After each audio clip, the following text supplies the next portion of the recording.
시편 139편 1절에서 24절 말씀 중에 6절까지만 제가 봉독하겠습니다. 다윗의 시 인도자를 따라 부르는 노래. 여호와여, 주께서 나를 살펴보셨으므로 나를 아시나이다.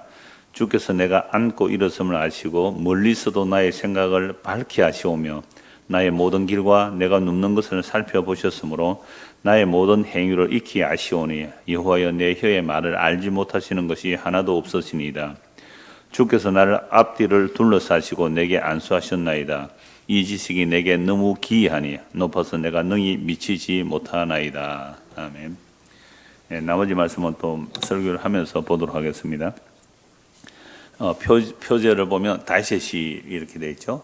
인도자를 따라 부르는 노래. 자, 다윗이 이런 시를 지은 것은 자기 능력이나 실력이 아니라 그랬죠. 물론 다윗은 악기도 잘 만들고 노래도 잘하던, 수금을 잘 타는 그런 사람이었습니다. 그러나 성경에 기록된 이 시가 기록됐다는 것은 하나님의 영, 그리스도의 영이 임하여 이런 시편을 기록하고 또 이렇게 성경에 기록되어 우리에게 전해지는 것이죠. 그래서 성경은 성령의 감동으로 기록된 것입니다. 그래서 우리가 성경을 볼 때 이건 일반 책을 읽는 것과 다르잖아요. 그래서 우리도 성령의 감동이 있어야 이 말씀의 뜻을 알기 때문에 항상 성경 읽을 때는 먼저 기도해야 됩니다. 하나님, 우리에게 지혜와 계시의 정신을 주셔서 이 기록된 말씀을 통하여 하나님의 뜻이 무엇인지 알게 해 주십시오 라고 하고, 그렇게 하루에 한 장씩 성경 읽고 가지요. 그렇게 성경을 봐야 되는 거죠. 자, 그러면 이 다윗은 참 놀라운 이런 노래를 하는데, 제가 이 말씀을 보다가 다윗이 자기의 은밀한 죄 뭐였어요? 간음하고 알리바이 조성해서 살인한 것, 그 뭐 몇 사람 외에는 모르니까 자기는 하나님 앞에서도 숨겼다고 생각하고 안심하고 있었단 말이죠. 그 은밀한 죄, 간음하고 살인한 것을 나단 선지가 덜추어내지죠. 그런 경험들이 얼마든지 묻어 있을 수 있는 겁니다. 주께서 우리의 마음의 생각과 행위를 다 아신다는 거잖아요. 그러면 오늘 우리는 주님께서 우리의 모든 행위와 우리의 모든 마음의 생각 다 아신다면 여러분들은 어떤 마음이 들까요? 아니, 그 이전에 정말로 하나님이 우리의 행위와 우리의 마음의 생각까지 다 아심을 믿으십니까? 조금 약해지죠. 하나님 우리의 마음의 생각을 다 아신다라고 말로는 믿는다 그래요. 근데 정말로 말로만 믿는 게 아니라 교리적으로 하나님이 전지전능하신 하나님이다, 그렇게 고백하죠. 하나님은 모든 것을 아시고 모든 것을 하실 수 있다. 우리가 다 사도신경도 고백하죠. 전능하사 천지를 만드신 하나님 아닙니까? 그러니까 전능하신 분은 전지하시죠. 모든 것을 다 아시는 분입니다. 그럼 그 전지하신 하나님을 내가 믿습니다라고 고백했을 때에 이게 교리적으로만 믿고 생활 속에서는 안 믿고 살아요. 우리의 모든 일상이 하나님이 내 마음의 생각을 다 아신다면 거짓말 할 수 있어요, 없어요? 그런데 거짓말 해요, 안 해요? 그럼 그게 뭐예요? 하나님이 내 마음의 생각을 다 아신다고 하는데 막 사람을 미워해요. 그럼 성경은 미워하지 말고 사랑하라 그랬잖아요. 그러니까 이게 교리적으로 믿는다 하지만 우리의 실제 삶에서 안 믿으면 이걸 실천론적 무신론이라 그렇게 말합니다. 실천적으로는 하나님을 안 믿는다는 개념이 되죠. 그러니까 하나님이 우리의 모든 것을 우리의 행위만이 아니라 우리 마음의 생각과 뜻까지 다 아신다는 이 말씀을 여러분들은 마음에 불편합니까? 아니면 편안합니까? 불편하다는 말이 나왔습니다. 좋습니다. 솔직하게 말씀해 주셔서 참 좋습니다. 아주 오래전에 그 톰 행크스 아로님과 그 사람이 주연한 트루먼 쇼라는 영화가 있었죠. 온 세상 사람들이 자신의 일거수일투족을 완전히 생중계로 다 보고 있습니다. 화장실 가는 거, 뭐 부부관계 하는 거, 뭐 빨가벗은 거, 모욕하는 거 다 보이는 거죠. 그러니까 온 방에 다 뭐가, 화장실까지 다 뭐가 설치되어 있어요? 몰래카메라. 자기는 알 수 없잖아요. 오늘날 옛날 그 영화가 오늘 사실이 되었잖아요. 요즘은 몰카가 얼마나 많이 설치되어 있습니까? 하여튼 그 영화에서는 온통 몰래카메라 다 설치되어 있는데요. 전 세계 사람들이 다 물론 유료 채널에 가입해야 볼 수 있습니다. 그러니까 그렇게 그 영화처럼 상영되는데 누구는 몰라요? 자기 혼자 몰라요. 자기 부인도 알아요, 사실은. 자기 혼자 모르죠. 만약 우리가 그러한 주인공이 되었다고 생각해 봅시다. 나의 모든 일거수일투족이 그냥 빨가벗고 모욕하는 것까지 몽땅 다 전 세계에 중계됐다는 사실을 내가 알면 어떨까요, 마음이? 이건 당장 죽고 싶죠. 탁 죽는 게 안 나을까요? 얼마나 경악스럽습니까? 그래서 그 영화의 주인공도 결국은 그 무대 셔터장을 쫙 찍고 나가버리는 것이죠. 자, 제가 이런 예를 드린 이유는요, 정말로 우리가 믿는 하나님이 우리의 마음의 생각과 뜻까지, 우리의 행위는 뭐 말할 것도 없고 우리의 마음의 생각을 다 아신다면 마음이 정말로 불편하냐 평안하냐 이렇게 질문을 했죠.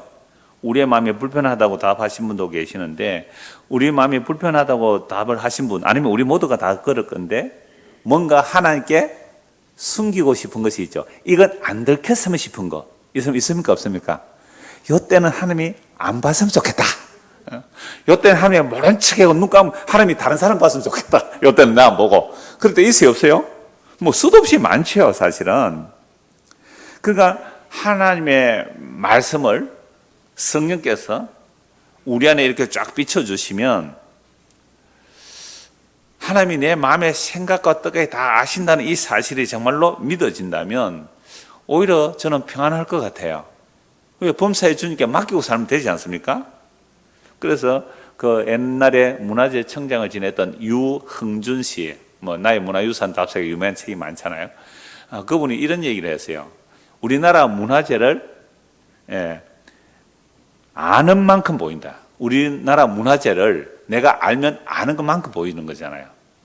그럼 뭐 클래식 음악도 마찬가지예요. 저는 뭐 문외한이긴 하지만 라디오에서만 그냥 들어요. 그러면 그 음악을 아는 것만큼 들리기도 하겠죠. 라흐마니 노프 뭐 그런 사람이 있대요. 하여튼 그 사람이 음악 만들었을 때요, 혹평을 받아서 너무 우울해가지고요, 완전 뭐 몇 년을 뭐 작곡도 못하고 막 약 먹고 그랬대요. 그러니까 그렇게 좀 이야기를 듣고 그 사람의 어떤 음악을 들으면 들리는 게 조금 다르거든요. 그런 것처럼 우리가 아는 것만큼 보이고 아는 것만큼 들리기도 하는데요, 정말 성경이 하나님의 말씀이면 우리가 믿는다면 정말 이 말씀을 통하여 하나님을 아는 것만큼 하나님이 어떤 분인지 눈에 보이게 되고 믿게 되죠. 자, 그런데 우리는 전지전능한 하나님이라고 말은 하지만 실제로는 잘 안 믿고 살죠.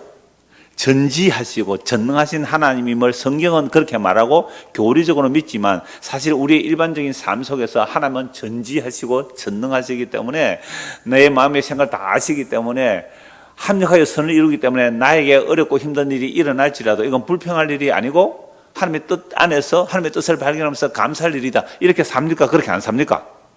조금 길었어요 질문이. 다시 말씀드릴까요?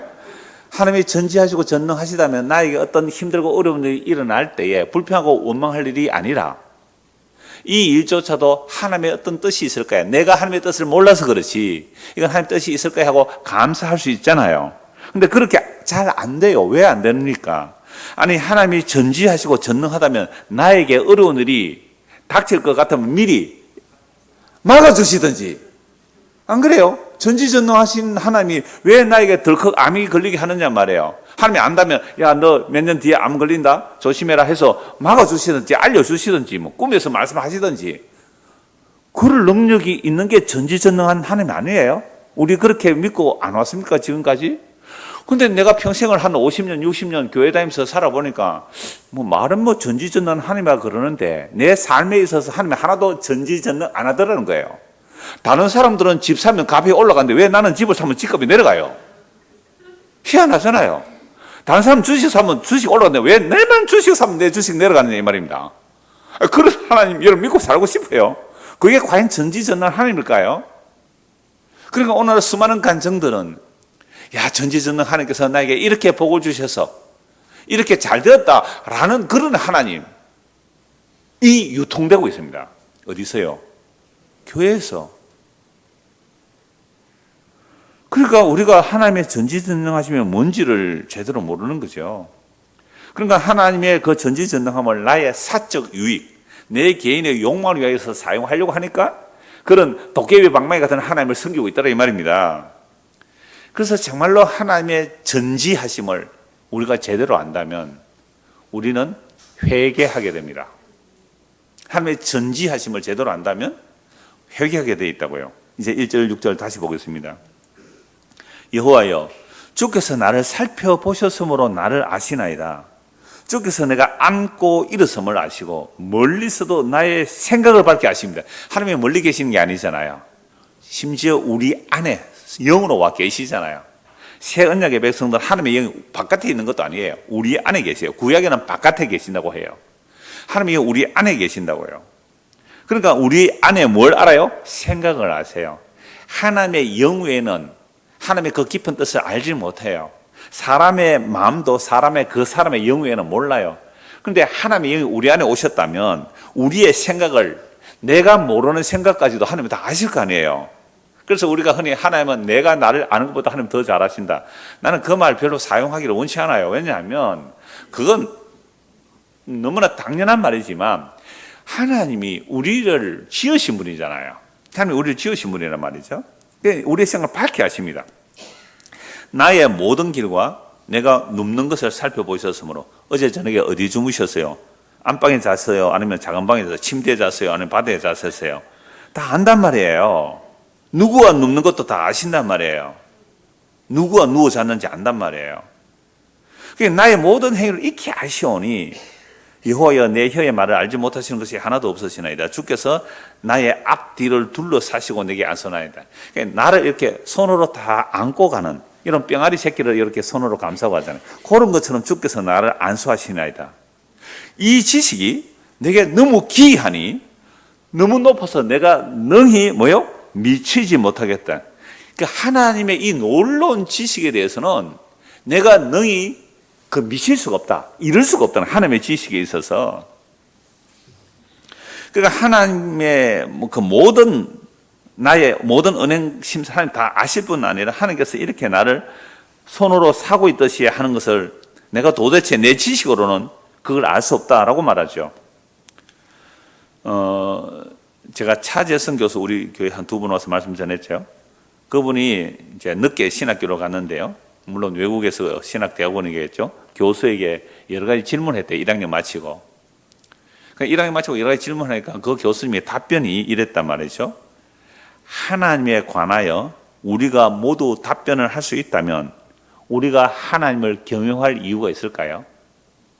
여러분, 하나님에 대한 질문이 많잖아요. 그 질문을 내가 답을 다 들었어요. 그러면 내가 하나님에 대한 질문을 답을 다 듣고 그 하나님을 내가 가질 수 있다면 그 하나님은 내 안에 사로잡히는 하나님이 되죠. 그냥 모르는 게 맞아요. 하나님의 그 높은 지식을 우리가 다 몰라요. 모르면 그냥 넘어가야 돼요. 모든 것을 내가 다 알고 이게 하나님이다라고 사로잡는 순간 이미 하나님은 하나님이 아니잖아요. 왜요? 그분은 내 주머니 넣을 수 있잖아요. 그분은 내 생각에 사로잡아 넣을 수 있잖아요.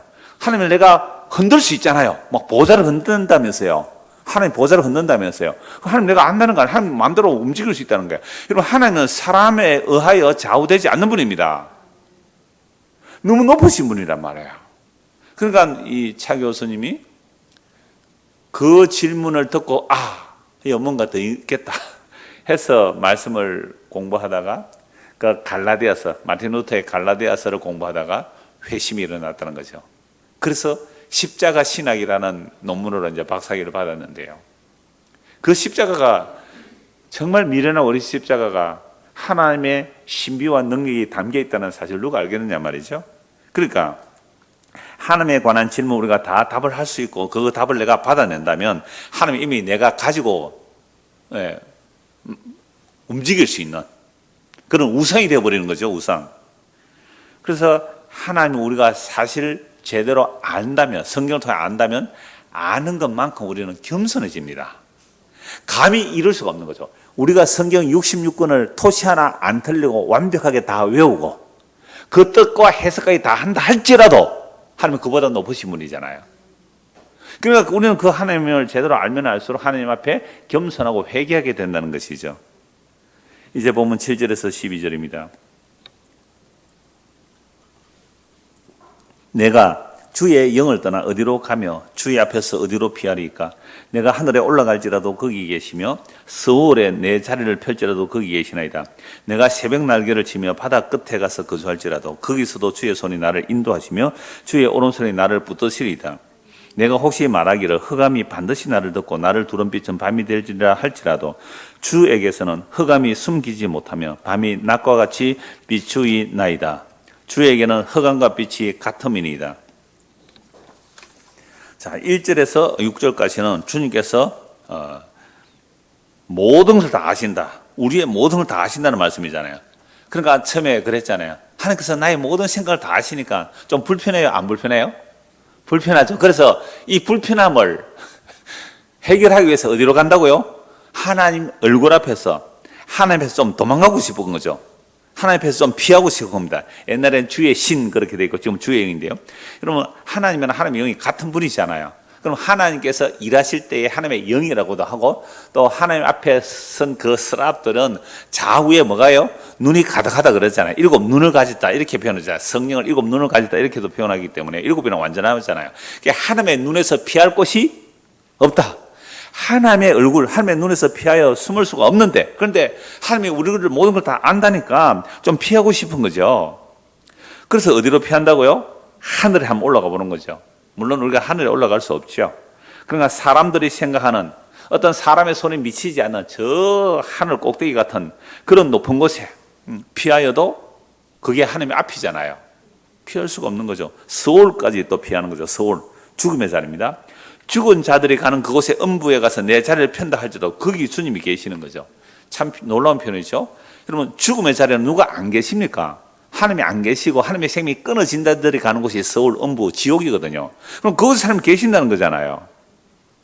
그다음에 새벽 날개 치며 바다 끝에 가서 거주할지라도 마치 빛이 새벽에 쫙 비치듯이, 그게 마치 새가 날개를 단 것처럼 빛이 쫙 비쳐서 새벽 저 바다 끝에 가는 것처럼 내가 그렇게 빠르게 바다 끝에 갈지라도 그것도 뭐예요?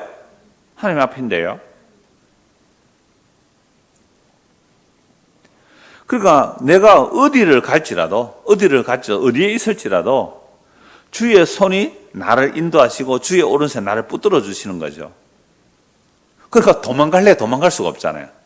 혹시 말하기를 캄캄한 흑암에 들어가면 어떨까 해서 흑암에 들어가도 그 흑암도 주님께서는 뭐라고요? 빛과 같다는 거죠. 숨길 수가 없다는 겁니다.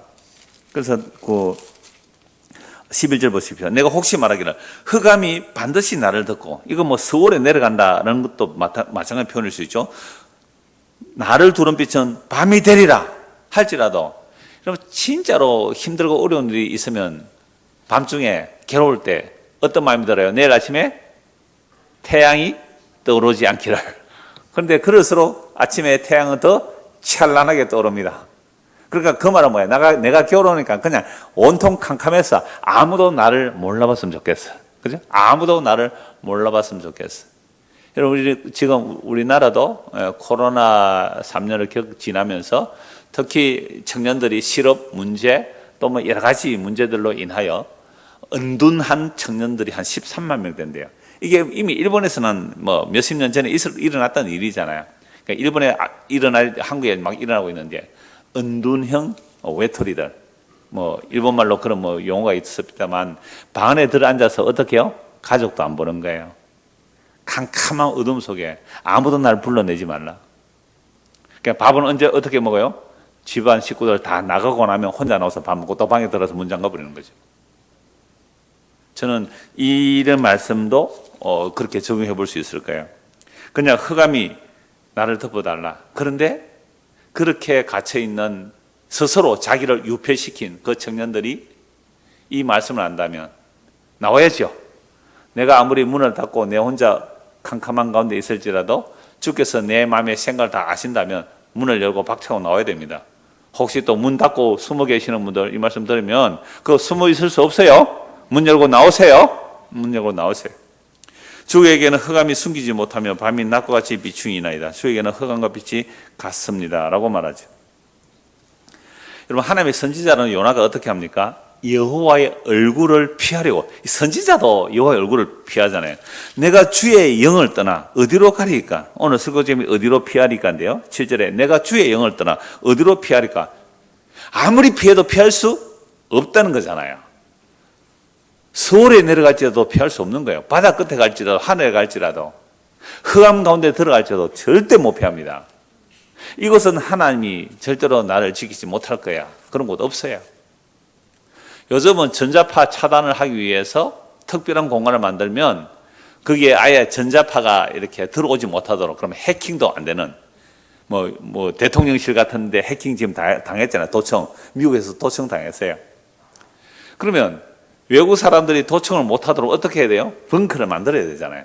비밀 회의를 할 때는, 그럴 때는 완전히 그 인터넷은 다 차단하고 안에 내부 기밀만 저장할 수 있는 그런 걸 만들어야 되고, 그 다음에 납이라든지 어떤 은박지 이런 걸로 완전히 포장을 해버려야 된대요. 그러면 전혀 도청을 못한다 그래요. 요즘 기술이 얼마나 뛰어난지요. 우리가 지금 이렇게 제가 마이크로 말하잖아요. 그럼 저 밖에서 유리창의 진동을 보고 말을 찾아낸대요. 무서워요 지금.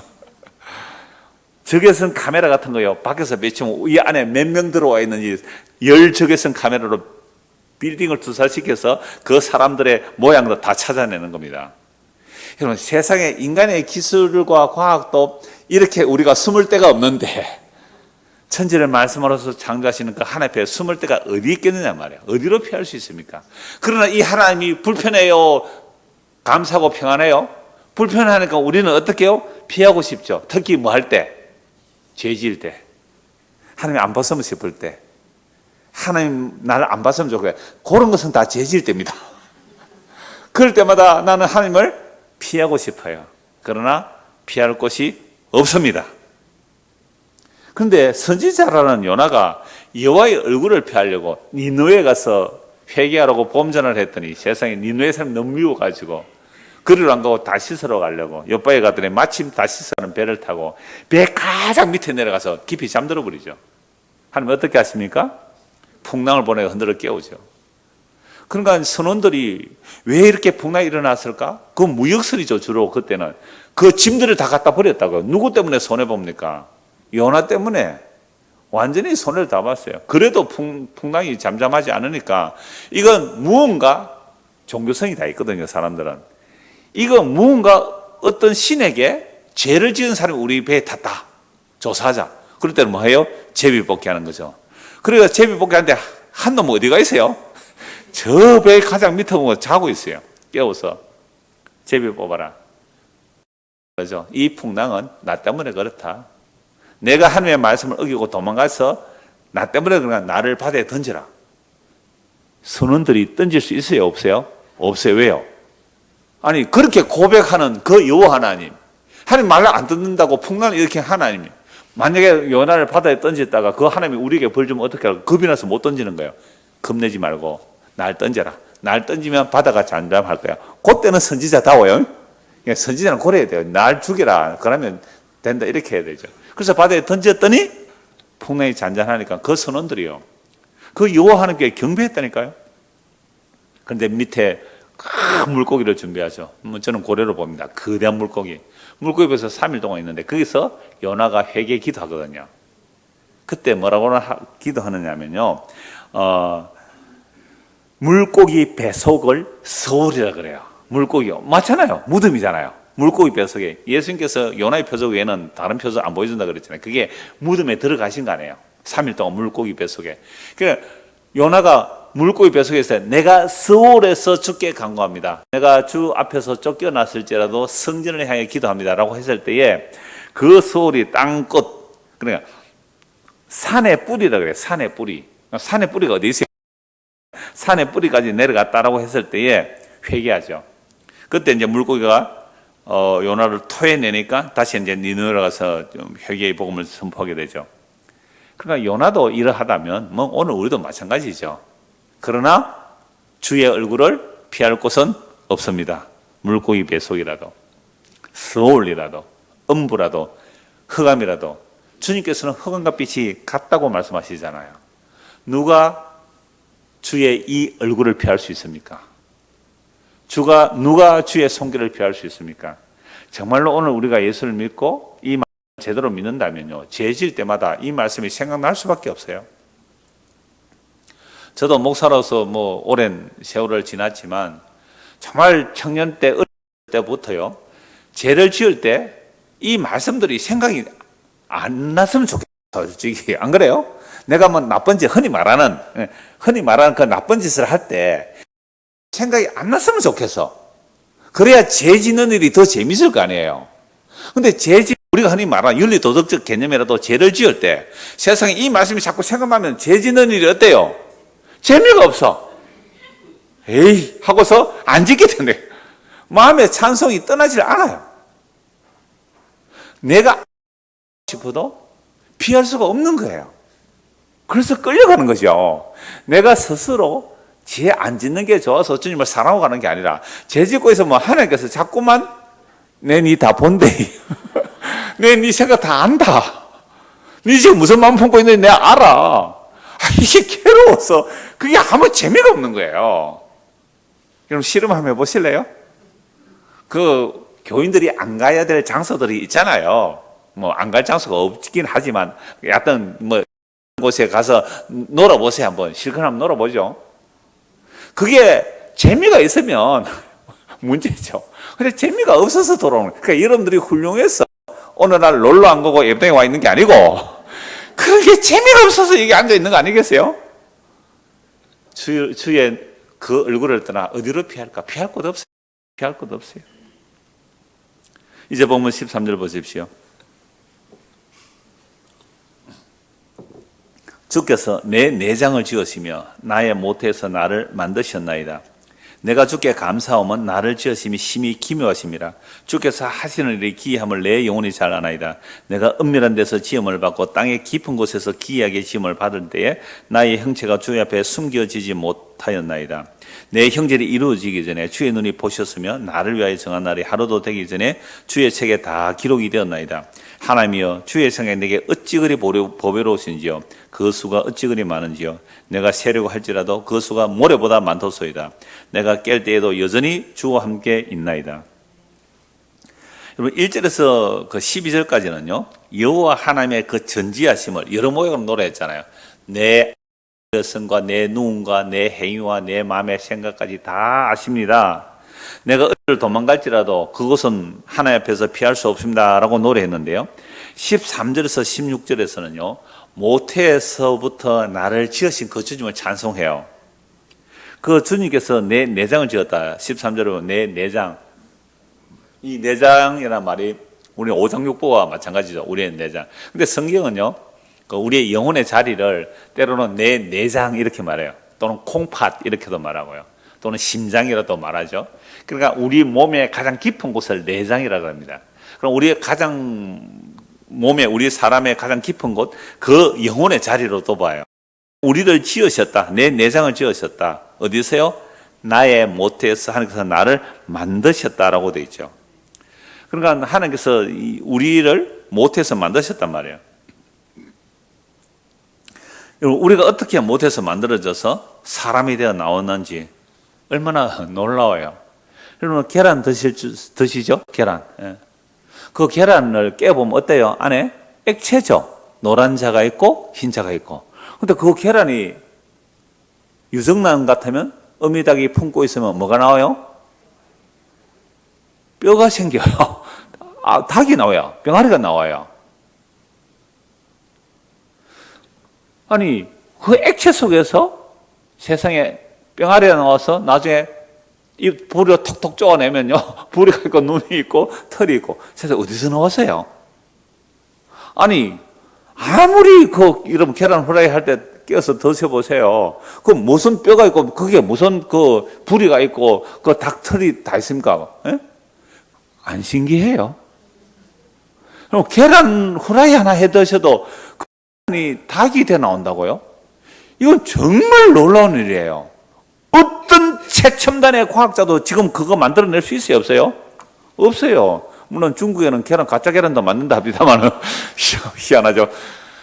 그러니까 어떤 철학자는요 이 우주의 신비보다 더한 신비가 덜풀 하나가 피었다가 지는 거래요.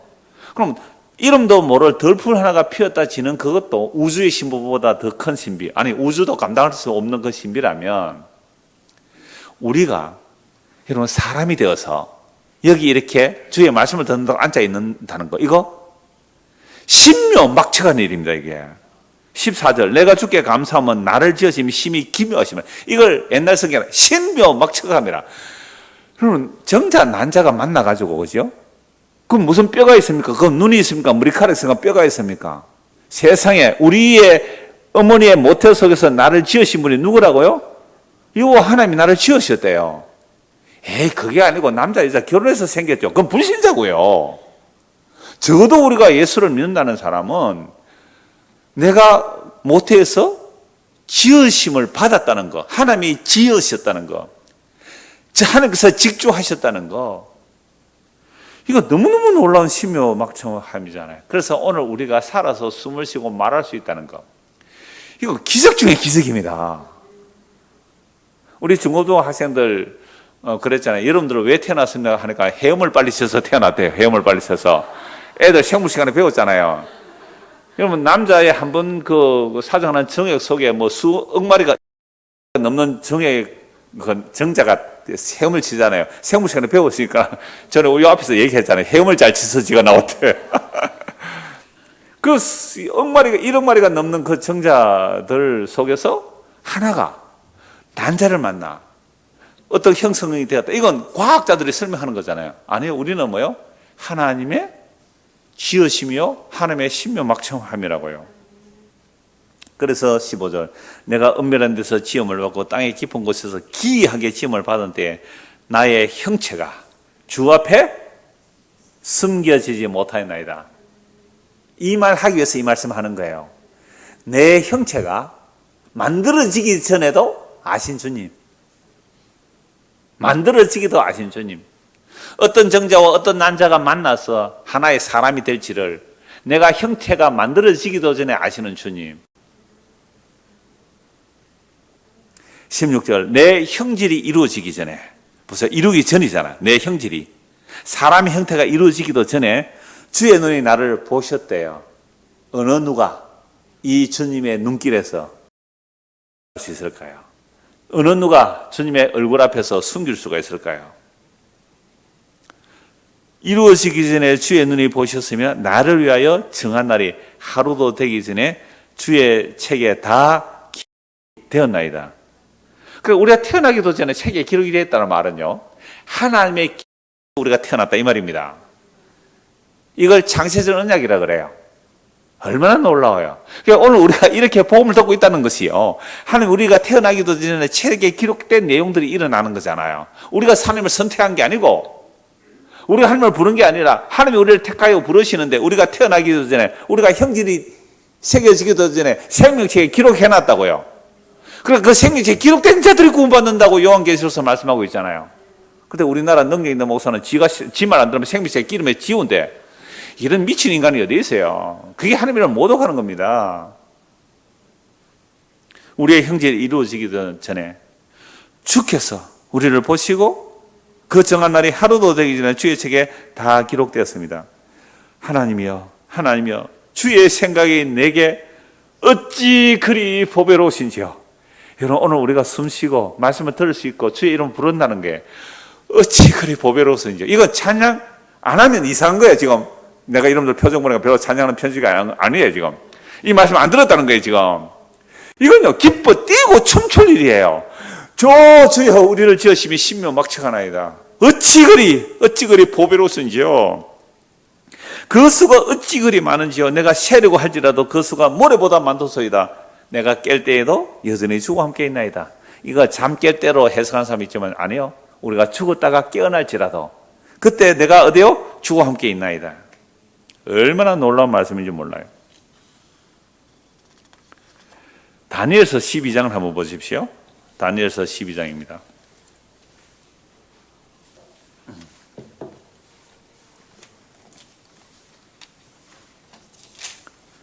다니엘 12장 1절입니다. 그때에 내 민족을 호위하는 큰 군주 미가엘이 일어날 것이요 또 환란이 있으리니 이는 개국 이래로 그때까지 없던 환란일 것이며 그때 내 백성 중 책에 기록된 모든 자가 구원을 받을 것이라. 땅의 티끌 가운데 자는 자 중에서 많은 사람이 깨어나 영생을 받는 자도 있겠고 수치를 당해서 영원히 부끄러움을 당할 자도 있을 것이며 지혜 있는 자는 궁창의 빛과 같이 빛날 것이요 많은 사람을 옳은 대로 돌아오게 한 자는 별과 같이 영원토록 빛나리라. 자, 다니엘 12장 1절이 말한 그때는 언제입니까? 십자가 때죠. 모든 구약은 예수님을 증거하고 예수님을 십자가로 완성하시고 그 완성된 것을 이제 재림 때까지 복음 전포하는 겁니다. 그러나 구약의 성도들이 언제 구원을 받습니까? 십자가로 피 뿌림을 구원받거든요. 근데 그 피 뿌림을 받는 자들이 누구예요? 책에 기록된 자들이죠. 개국 이래로 천지가 창조된 이래로 이런 환란이 없었다. 그게 십자가잖아요. 여러분 십자가보다 더 큰 환란이 어디 있어요? 하나님이 사람이 되어 죽는 환란보다 더 큰 환란이 어디 있어요? 노홍수가 환란이죠. 그러나 하나님이 사람이 되어 죽는 환란보다 더 큰 환란은 없습니다. 그 환란의 때, 십자가 때에 네 백성 중에 책에 기록된 모든 자가 구원받아. 십자가의 핏부림으로 구약의 하나님 택한 백성들, 책에 기록된 자. 모세가 그러잖아요. 주여 내 이름을 주의 이름의 생명책에 지워주십시오. 어떻게 하면요? 이 백성을 버리시려면 저도 버려주십시오. 그런 강구를 해요. 생명책에 관한 기록을. 그러니까 이 다니엘서에서는 생명책에 기록된 그 책에 기록된 자가 구원을 받는 거예요. 그래서 땅의 티끌 가운데서 자는 자 중에 이미 구약에서 하나님의 약속을 믿은 사람들 중에 영원한 생명을 받는 자도 있고 영원한 부끄러움을 당하는 자도 있잖아요. 이게 십자가 때라고요.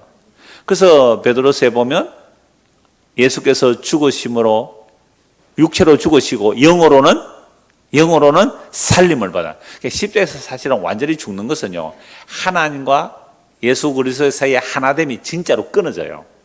그 처절한 끊어짐의 고통은 예수님만이 아시죠. 그러나 육체로는 죽음을 당하시고 3일 무덤에 계실 동안, 그러나 영어로는 죽음을 당하는 순간 어떻게 해요? 다시 살아나신 거예요. 그리고 뭐 하시고 그 영어로는 옥에 있는 영들에게 선포하시죠. 너희들 끝났어. 그리고 죽은 자들은 그러실 필요 하늘에 앉히신 일, 이 십자가를 이루어내신 거죠. 그래서 이제 이 복음이 땅 거에 증거되는데요. 오늘 우리가 이 복음을 들으면 우리도 내가 죄인인 줄 알고 내 죄가 예수를 죽인 것임을 인정하고, 그래서 예수를 나의 주와 그리스도로 믿으면 우리가 영원한 생명을 얻게 됩니다. 이건 우리의 자격과 능력과 선행적인 어떤 행위로 구원 얻는 게 아니라 하나님의 전적인 은혜로, 다른 말로 하면 책에 기록된 자가 이렇게 되는 것이죠. 자, 그래서 지혜 있는 자는 공창의 하늘에 그 별과 같이 빛난다라는 말씀은 옳은 대로 돌아오게 한 자. 구약에서는 선지자들이죠. 신약에는 사도들이죠. 그러니까 구약의 선지자와 사도들이, 신약의 사도들이 예수 그리스도를 증거함으로 그들이 빛난다라는 말씀이죠. 그러나 오늘도 우리가 이 말씀을 통하여 이 복음을 듣고 믿게 되었다면 이게 책에 기록된 거예요. 그래서 말라기서 3장 16절에도 보면 책에 기록된 자라고 말씀합니다. 주의 이름을 존중히 여기는 자, 그들은 바로 주의 기념책에 기록된 자들이거든요. 그래서 오늘 우리가 복음을 듣고 믿는다는 것도 우리의 무엇이 이루어지기 전에, 형질이 이루어지기 전에, 16절 다시 보십시오. 시편 139편 16절. 내 형질이 이루어지기 전에. 보세요. 우리가 형태로 만들어지기도 전에 주의 눈이 우리를 보셨고 나를 위하여 정한 날이 하루도 되기 전에 주의 책에 다 썼나이다. 우리는 시간과 공간이라는 이 피조 세계 속에 사니까 과거, 현재, 미래를 생각할 수 있지만 영원한 하나님 언제나 현재거든요. 영원한 현재예요, 하나님께서. 그러니까 우리가 태어나기도 전에 주의 뜻은 이미 책에 다 기록되어 있다. 이걸 알고 나니까 이렇게 고백하죠. 하나님이여, 주의 생각이 내게 어찌 그리 보배로운지요.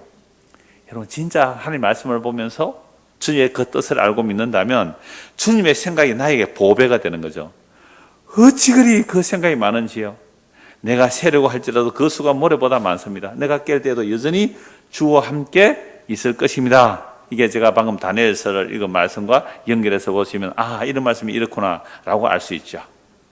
자, 이렇게 살면 이제 하나님의 눈 앞에서, 그리고 하나님 앞에서 산다는 것이 불안하고 불편합니까? 평안하고 감사합니까? 다시 설교할까요?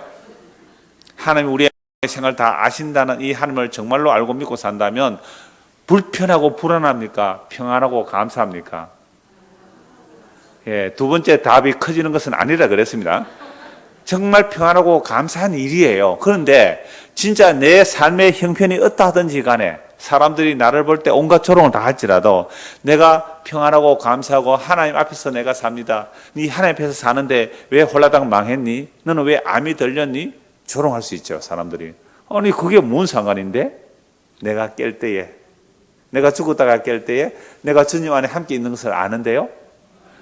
음부 속에도 주님이 나와 함께 하시는데요. 무덤 속에 있을 때도 주님이 나와 함께 하시는데요. 뭐 문제예요? 뭐가 문제예요? 나는 정말로 내가 어떤 고난 가운데 있을지라도 주님의 이 생각이 너무 나에게 보배로서 나는 평안하고 감사합니다 라고 하고 산다면 그런 사람을 믿지 않는 자들이 어떻게 할까요? 믿지 않는 자들이 너 드디어 미쳤구나. 너 드디어 광신도가 되었구나. 그런 하나님 나는 안 믿겠어. 그런 하나님 믿는다면 그런 하나님 욕하고 죽어라 이 인간아. 누가 누구 보고 말했어요? 욥의 아내가 욥 보고 말했잖아요. 하나님의 뜻은 주신이도 하나님이시오 취하시는 하나님이다. 그런 욥 욕한다고요. 오늘 이 땅에 예수 믿는 자들의 간증들이, 예수 믿는 자들의 내용들이 사람들에게, 세상 사람들에게 욕을 얻어먹을 내용이어야 돼요. 근데 우리는 세상 사람들에게 인정받고 존경받고 부러워함을 간증거리로 내세운다고요? 아니에요. 그럼 어떻게 예수님의 십자가가 하나님의 영광이 되겠어요? 그래서 19절입니다. 하나님이여 주께서 반드시 악인을 죽이시리이다. 피 흘리기를 즐기는 자들아 나를 떠날지어다. 그들이 주를 대하여 악하게 말하며 주의 원수들이 주의 이름으로 헛되이 맹세하나이다. 여호와여 내가 주를 미워하는 자들을 미워하지 아니하오며 주를 치러 일어나는 자들을 미워하지 아니하나이까. 내가 그들을 심히 미워하니 그들은 나의 원수들이니이다. 하나님여 나를 살피사 내 마음을 아시며 나를 시험하사 내 뜻을 아옵소서. 내게 무슨 악한 행위가 있나 보시고 나를 영원한 길로 인도하소서. 그러니까 여호와 하나님께서 전지하시고 전능하시다면 왜 악인을 그대로 두시는가 하는 의문이 들 수가 있어요. 그런데 그 악인들은 세상에서 어떻게 살아가요? 우리가 시편 73편에서 이미 보았지 않습니까? 시편 37편, 시편 73편, 또 하박국서, 욥기서를 보면요. 악인의 형통하고 의인의 고난을 받는다고요. 그래서 시편 기자가 실족할 뻔했다고요. 하나님 전지하시고 전능하시잖아요. 하나님 거룩하시잖아요. 그럼 악인이 벌을 받아야 되고 의인이 형통해야 되는데 어떻게 세상은 악인이 형통하고 의인이 고난을 받습니까? 악인은 항상 형통하고 아픈 것도 없고 재산은 점점 늘어나고 자자손손 재산을 물려줘도 그들은 떵떵거리며 잘 사는데 하나님을 경외하는 나는 어떻게 아침마다 내가 깨끗하고 거룩하고 어떻게 아침마다 증거를 당합니까? 왜 이렇게 나는 고난을 당합니까? 하나님 말 좀 해보세요. 이게 시편 37편, 시편 73편, 하박국서, 욥기서의 질문이에요. 이것도 같은 질문이잖아요. 하나님의 주께서 반드시 악인을 죽이시리다. 피 흘리기를 지르는 자는 나를 떠나라. 그들이 주를 대하여 악하게 말하며 주의 원수들이 주의 이름으로 헛되이 맹세합니다. 이런 일이 얼마든지 오늘 일어나고 있죠. 그래서 정말로 하나님의 약속을 받은 또 하나님의 약속의 백성들은요, 이 역사 속에서 이런 조롱을 당하게 돼 있단 말이죠. 그런데 21절 보십시오. 여호와여 내가 주를 미워하는 자들을 미워하지 아니하오며 주를 치러 일어나는 자들을 미워하지 아니하나이까. 내가 그들을 심히 미워하니 그들은 나의 원수들입니다. 그러니까 지금 이 시편 기자를 예를 들면 다윗이죠. 다윗이 고난받을 때 막 욕하고 조롱하는 자들, 또는 다윗이 아니라도 하나님의 택한 백성들, 성도가 고난을 받고 있을 때에 그들을 미워하고 조롱하는 자들, 그들은 하나님의 뭐가 되죠? 원수죠. 예수를 핍박한 게 아니라 예수 믿는 자를 핍박하는데 그게 예수를 핍박한 게 되잖아요. 그래서 주를 미워하는 자들, 주를 치러 일하는 자들 내가 미워합니다. 왜요? 내가 그들을 심히 미워하는 그들은 나의 원수입니다. 그리스도와 내가 하나 될 때에 그들이 이제 원수로 보여지는 거죠. 자, 이러면서 23절입니다. 하나님, 나를 살펴주세요. 이 놀라운 고백이 되죠. 우리가 이 시편을 제대로 이해하셨다면 이제는 우리가 주님 앞에 이렇게 기도해야 돼요. 하나님, 날 좀 살펴주세요. 내가요, 그동안 하나님 믿는다고 믿었는데요, 이게 제대로 믿은 게 아니에요. 날 좀 살펴주세요. 내가 그동안요, 목사 노릇 한다고 했는데요, 이거 제대로 목사 노릇 한 거 아니에요. 주님, 내 마음 좀 살펴주세요. 내가 교회에서 직분을 받고 있지만 내 제대로 직분 못했어요. 하나님, 내 마음 좀 살펴주세요.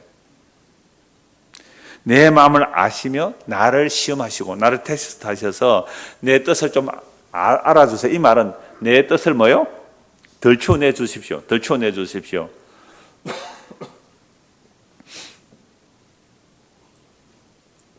내게 무슨 악한 행위가 있나 보시고 어떻게 해요? 나를 영원한 길로 인도해 주십시오.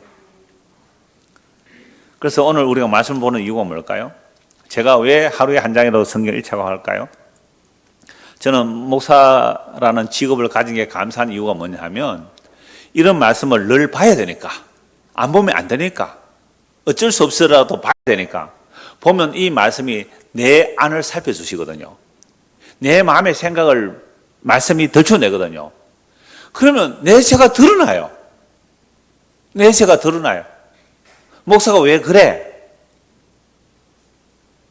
말씀이 나를 비춰주니까 주께 회개하고 주여 내 악한 행위가 있나 나를 보시고 나를 영원한 길로 인도하소서. 그럼 우리의 죄가 발견되면 그 죄를 누가 담당하시는 거예요?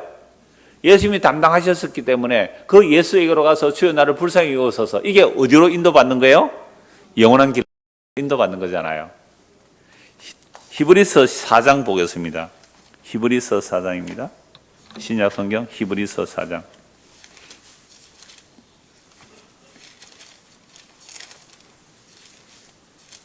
제가 설교의 결론으로 아주 자주 내린 결론의 말씀이기도 한데요.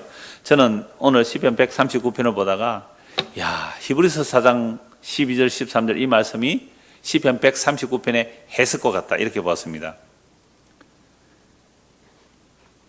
하나님의 말씀은 히브리서 4장 12절 13절입니다. 하나님의 말씀은 살아있고 활력이 있어 좌우의 날선 어떤 것보다도 예리하여 혼과 영과 및 관절과 골수를 찔러 쪼개기까지 하며 또 마음의 생각과 뜻을 판단하나니 지으신 것이 하나도 그 앞에 나타나지 않음이 없고 우리의 결산을 받으시게 눈앞에 만물이 뻘거벗은같이 드러나느니라. 보세요. 시편 139편에 두 줄로 해석하고 있잖아요. 하나님의 말씀이 우리의 혼, 영, 관절, 골수 찔러 쪽에 뭘 드러내버리죠? 마음의 생각과 뜻을 확 드러내버리잖아요. 이게 시편 139편이잖아요. 내가 주의 영을 떠나 어디로 가리까? 어디도 피할 수 없고 내 마음의 생각을 다 아시는 주님. 아니, 나를 짓기도 전에, 못해서 만들기도 전에 나를 아시는 주님. 내 못해서 나를 지으신 하나님. 내가 태어나기도 전에 아시는 주님. 내 빨가벗음을 아는 주님. 내 속을 아시는 주님. 나를 만드신 주님. 그 주님 옆에 우리가 뭘 숨기겠어요? 근데 주님 옆에 숨기려고 하는 이 모습이 언제부터 일어나는 거예요? 에덴 동산에서 선악과 따먹고 나니까. 에덴 동산에서 선악과 따먹기 전에는 뭐예요? 빨가벗었으나 부끄러워하지 않았다. 가릴 이유가 없어요. 가릴 이유가. 아담과 하와가 같이 빨가벗고 살아도 가릴 이유가 없어요. 하나님 앞에 가릴 게 없단 말이에요. 죄를 짓고 나니까 뭐 하기 시작합니까? 무화과 나무 잎으로 가리기 시작해요. 무화과 나무 잎으로 가리기 시작하잖아요. 그러니까 오늘 우리는요, 온갖 종교 행위로, 온갖 세상의 어떤 윤리 도덕으로, 온갖 지잘난 것으로 머리보다 발끝까지 득지 치장을 하는데, 문학적 표현은 이런 거예요. 늙은 창녀가 그 주름살을 감추해서 분을 두껍게 바르듯이 하나님 앞에서 우리의 종교 행위로 득지 덫을 해 있는 구역질 나는 그 우리의 행위와 우리의 생각을 말씀이 노출시켜 버립니다. 이게 시편 139편이요 히브리서 4장 12절이죠. 지으신 것이 하나도 그 앞에 나타나지 않으며 우리의 결산을 받으신 눈앞에 만물이 뻘거벗은 같이 드러나느니라. 그러니까 말씀을 보는 이유가 뭐예요? 말씀 앞에서 내가 빨가벗겨지는 거죠. 오 주여, 나는 머리부터 발끝까지 나병 환자나이다. 오 주여, 나는 내 속까지 죄로 문드러져 있나이다. 이렇게 되었을 때에 드디어 영원한 길로 인도해 주십니다. 시편 103 그랬잖아요. 주여 내 마음을 살피시고 내 뜻을 아시사 영원한 길로 인도하소서. 영원한 길로 어떻게 인도받는 거예요? 그렇게 드러났을 때 14절입니다. 히브리서 4장 14절. 그러므로, 야, 얼마나 놀라워요. 그러므로 우리에게 큰 대제사장이 계시는 거예요. 우리가 잘나서 우리가 스스로 치장할 수 있다면 대제사장 필요 없잖아요. 그러므로 우리에게 큰 대제사장이 계시니 성천하시니 곧 하나님의 아들 예수시라. 우리가 믿는 도리를 굳게 잡을지어다. 우리에게 있는 대제사장, 우리의 연약함을 동정하지 못하시는 거 아니요. 모든 일에 우리가 똑같이 시험을 받으시니로되 죄는 없으시니라. 그러므로 우리는 긍휼하심을 받고 때를 따라 돕는 은혜를 얻기 위하여 은혜의 보좌 앞에 담대히 나아갈지니라. 그래서 우리가 하루에 한 장이라도 말씀 읽자는 이유가 그거예요. 우리가 말씀을 보지만 사실은 말씀이 우리를 읽어버립니다. 이게 성령의 역사거든요. 이게 성령이 기록된 말씀으로 우리를 비춰주시면 우리는 하나님 앞에서 완전히 빨가벗겨져 드러납니다. 뭐까지 드러난다고요? 우리 마음의 생각, 계획, 뜻까지 다 드러나요. 못 피합니다. 죽음의 자도 피할 수가 없어요. 어디로 도망갈까요? 어디로 피할 수 있을까요? 그렇게 완전히 빨가벗겨졌을 때에 우리는 죄 없으신 분이 우리의 빨가벗음을 가려주시기 위해서 자신이 빨가벗겨진, 실오라기 하나 안 걸치고 빨가벗겨진 그 십자가로 가는 거잖아요. 그분이 대제사장이세요.